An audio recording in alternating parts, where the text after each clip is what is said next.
what's up everyone, SKULM here, and in today's video we're going to talk about the Summon Necromancer for the Pit Tier 200 that I used to clear. It's my build and I really wanted to explain this because a lot of you have been asking how did I clear it, how do I do such a high number of damage. It's very easy, I will explain to you right now. So the build really relies on two things. Number one, having the elemental surge, the physical damage proc on your weapon is crucial. Also, I am using an offhand for the same proc, so I have the proc from both the offhand and the main hand. It is also possible to use a two-hander, but I haven't tried that yet. I prefer the cooldown reduction granted by the innate offhand ability or the stat. And the offhand also helps me with the attack speed, so I can explode corpses faster. That also translates to the minions. So the second part is of course using the minions and the attack speed. Now it is very important to notice that my attack speed bonus is already capped at 100%, and it says minion attack speed is 10%. I'm not gonna bore you with the math, but I just need to tell you that you will see that I have a lot of attack speed, okay? A lot. And that attack speed is actually more than 100%. So, what am I trying to tell you is stack up the attack speed, then stack up raw damage as much as possible with lucky hit proc, and then you can add on basically critical strike damage if you want. This is a non-Ring of Mandeln build, and the most important part of the build is proccing this lucky hit effect. Now you're probably gonna say, well, how do you do it? You probably have corpse explosions. In the video you spammed blighted corpse explosion. That's not it. Yes, it is one of the parts of it that can proc it, but the real bread and butter of the build is Army of the Dead. Look at the lucky hit chance. 83% lucky hit chance. So let me show you what happens when I pop Army of the Dead, okay? Just decrepify, army is up, look what's going to happen. The proc is coming already, you will see it. When you see millions, you will, okay, it's starting. When you see millions, you will see it. Anyway, please pay attention to the numbers. Alright, you're gonna see big yellow numbers just now.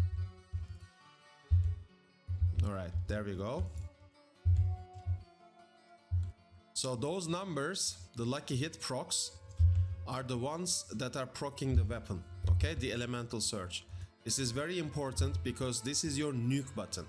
So if you go back to my tier 200 clear video, you will see that I'm using this, and basically that is killing everything. That's also doing the boss damage, the majority of the boss damage as well. Alright, these are important factors to consider because the lucky hit chance of the Army of the Dead is pretty crucial for this build to work. But this is not the only way, so you have to supplement this damage somehow. Alright, also let's make this. This is also multiple targets, so it's both single target and AoE at the same time. Alright, that's also important to notice. So when you proc Army of the Dead, this surge, the elemental surge, let's call it, look what's gonna happen. See? You're basically just dealing insane amount of damage in such a short time. So, but how do we do it? Like, how do we supplement all this damage, and how are we doing this burst, and how are we killing the bosses? How are we clearing Pit Tier 200? Two things. This build is basically a deviation or a variation of Infinimist because we are using Yen's Blessing. Now Yen's Blessing is a very interesting item. This gives you a free blood mist unless it procs corpse tendrils. Okay, so basically what it says is casting a skill has X chance to cast non-mobility, non-ultimate skill that is currently on cooldown. The only skill on our bar that could be in cooldown that is non-ultimate, non-mobility is corpse tendrils other than blood mist. So basically if Corpse Tendrils is not on cooldown, that means if Blood Mist is in cooldown, let's say, and then if I cast something, basically, that is going to activate Blood Mist again. But since I am resetting Blood Mist so fast, I should wait for the Decrepify to wear off, because these lucky hits are insane. So look how fast army is resetting and Blood Mist is resetting. Okay, so these boots basically just let you, okay, let's exit fast. Okay, now see, that was without the cooldown, so I can get this free Blood Mist proc, and the attack power just goes through the roof. Armor is a bit overcapped and resistances have to be full. This doesn't mean you're immortal in this build. The only aspect that you need to do is basically controlling your Blood Mist all the time and just pumping out your army. Tendril, Curse, go back into Blood Mist, look at the army resets, pop army again, do everything. Sometimes raise some skeletal priest to empower your minions, go back into Blood Mist, repeat this at the same time. And basically this is how you deal the majority of the damage, because these two things, they will just proc all of the time. Because army has 83% lucky hit chance and corpse explosion has 33% lucky hit chance. Okay, so this is one of the parts that I needed to cover. Second part, basically we're not using a Shaco, and to be fair, I'm actually thinking if Shaco would be nice or not. The +4 to all skills do not apply to the skeletal passives, so I'm not so sure. Probably it's gonna be better, but this helm gets the job done, and you have aspect of hardened bones here. Now, I was running a Mandaln summoner. I also cleared Pit 200 with Mandaln summoner, so the Bone Storm, the Shielding Storm, it could be replaced with something else. So basically, if we have a Shaco, for example, or we can keep this and put Tyrael's Might here for the free artillery, because we're gonna be in full HP at all times. We're gonna be in Infinimist, the minions will do insane damage, and then we will have Tyrael's Might. This uber unique chest item will grant us 10% damage reduction, the resistances and everything, and on top of that we're gonna do artillery damage on top. So it could be even faster, the boss kills on Pit tier 200. So Tyrael's Might might actually see a play here. The rhyme was not intentional. So the gloves, I got quadruple proc on the attack speed, so it's insane.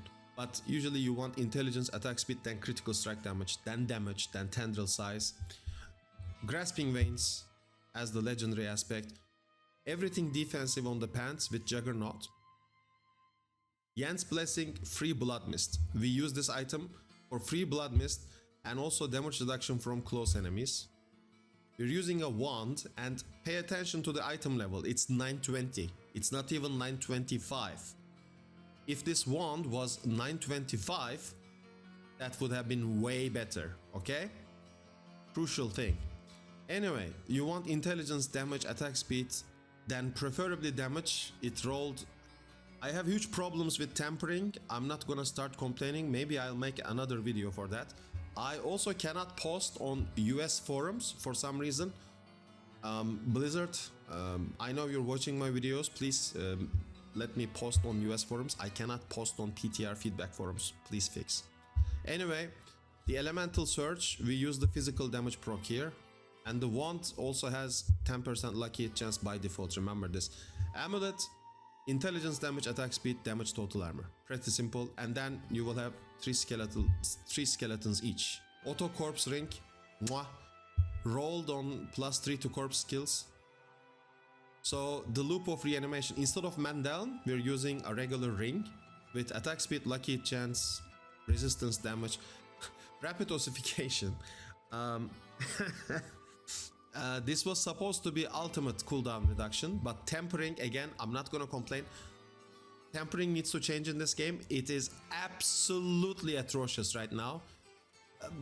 They literally copied the system from last epoch.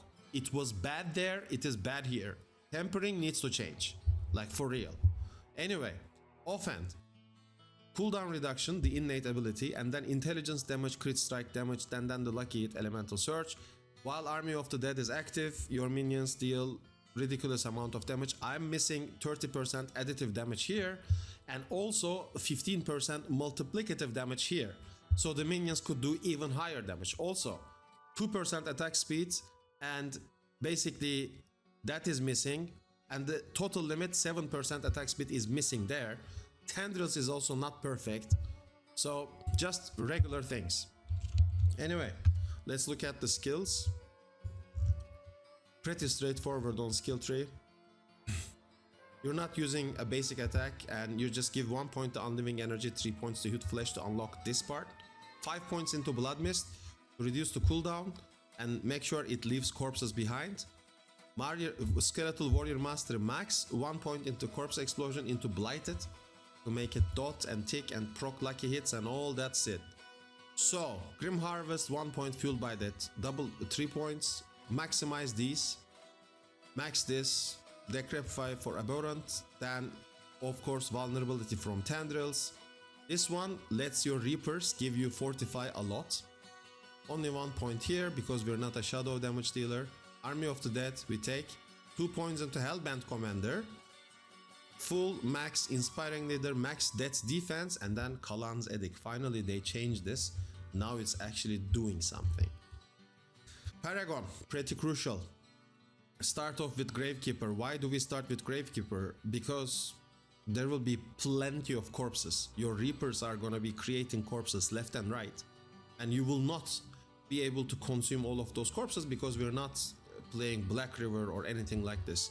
So there will always be corpses on the ground, which is 12x multiplicative damage, plus the Gravekeeper bonus actually applies to the rare nodes.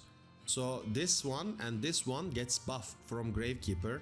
So Gravekeeper always grants more damage and more armor in the starting node compared to Corporeal or Amplify. Corporeal and Amplify, they buff the magic nodes, okay? They buff the magic nodes. Gravekeeper buffs the rare nodes. So Gravekeeper grants more damage and more armor compared to Amplify and Corporeal. Something to consider. Second part, Cult Leader. We take everything, okay? We want warriors to be tanky, deal damage, mages to be tanky, deal damage, this, puppeteer, minion attack speed, whatever. We take this, we take Overlord, we take Custody, we literally take everything here. Then we go Flesh Eater. On Flesh Eater we play Amplify, alright? Because we want more damage to elites. So from here, Amplify is not buffing, yeah? So we basically take this. We do more damage to elites basically with this. So then we go down to Scent of Death. On Scent of Death we play Scourge, not because we deal shadow damage, but because of the secondary effect. It says you and your minions deal 10x increased damage to enemies affected by shadow damage over time effects. Blighted Corpse Explosion on the ground, so that's shadow damage over time. That is 10x multiplicative damage that gives us access to more damage. So then the physical proc from the weapons, Army of the Dead, all the minions, you deal 10x damage, okay? We just use Blighted Corpse Explosion to get us this bonus. That's it. Death Marked Preservation, we take Scent of Death. Then we move here to Wither. We're not even interested in this. We just put Corporeal here. Corporeal here actually gives you more shadow resistance, yeah? Some dex and willpower. You can put Corporeal somewhere else if you want. You can put it here for more armor, intelligence, and damage to injured enemies and whatnot. I put it there for fun. Last board, the sixth board is Bone Graft, and we put Exploit here. So 29 out of 25. Plus 45.9 vulnerable damage. If you remember, they did bucket changes, so now vulnerable damage caps at 50. So having this gives us multiplicative damage, plus the secondary effect of this glyph gives you basically 10x. Dealing damage to vulnerable enemy increases your damage by 1x for 6 seconds up to 10x. That's another 10x multiplier. Corporeal 10x physical damage multiplier. Scourge 10x increased damage multiplier. Okay, so all these amplify 10x increased damage multiplier. All these damage multipliers, they will buff you. They will buff the proc, they will buff the minions, they will buff you, they will buff everything. Book of the Dead, Reapers. Reapers create corpses, we need corpses. Shadow, 3x increased damage for each active Shadow Mage. So we use the Occult Dominion on Amulet, we get 1 extra mage here. So that's another 3x, okay? Golems, we sacrifice iron for 30x critical strike damage. Again, your rotation is very simple. If you watch my video, you will see Amplify, Army, then go into Blood Mist with Tendrils. You will see millions of damage. Add all of this together, you will see millions of damage, trust me. It is, if you watch my video, you will see around 4 million, 5 million, 4 million, 5 million all the time on the elites. And it is what it is. I'm actually happy that I came up with this build. And I think this is better than the Mandal version, to be fair. This is the new Ring of Mandal Necromancer, if you ask me, because you have these two lucky hit procs. It's the new Mandal. Literally, it just replaced Ring of Mandal. Ring of Mandal version itself, it's also good, but I'm not so sure. I think I prefer this over Ring of Mandal because this is more a reminiscent of Season 1 Ring of Mandal, the OP one, you know? Because it's under your control. The Army of the Dead kind of works like the Bone Prison when it was bugged. So basically you just pop it, and then you want its cooldown to be reduced so you can pop it again. Pretty much that's it. You just consume corpses to get Flesh Eater all the time. Refresh your amplify damage, and basically that's it. And then you summon the army. It does a lot of damage. You see these small numbers? The small numbers are usually the main source of damage because that's the proc. Look, the small numbers.